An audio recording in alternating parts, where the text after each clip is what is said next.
عايز تأمن نفسك في التمرين، بنقدم لحضراتكم تشكيلة كبيرة من دواعم الإصابات سواء للإيد أو للرجل أو للركبة. سريعا هنعرضها على حضراتكم. ده شداد للريست، بيتلف على اليد وبيتمسك بالصباع لو أي حد عنده مشاكل في الريست. ده شداد برضو للريست بس عليه استراب ممكن نلفه حوالين الدمبل، ده نفس الفكرة بتاعته بس الماتيريال بتاعته مطاطية إلى حد ما. ده شداد ريست وبهوك لو بنشيل أوزان تقيلة.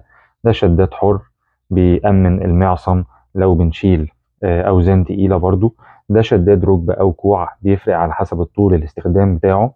ده الجوانتي الكروسفيت الشهير. وده الأنكل استراب اللي بيركب في الكيبل بتاعنا. ودي الماستر جريب، زي جوانتي صغير كده بيحمي اليد من أي إصابات. وحابب أقول لكم إن التشكيلة دي متوفرة في ظهر طيبة مول مدينة نصر، وتقدر تطلب الأوردر أونلاين. وحابب استغل الفرصة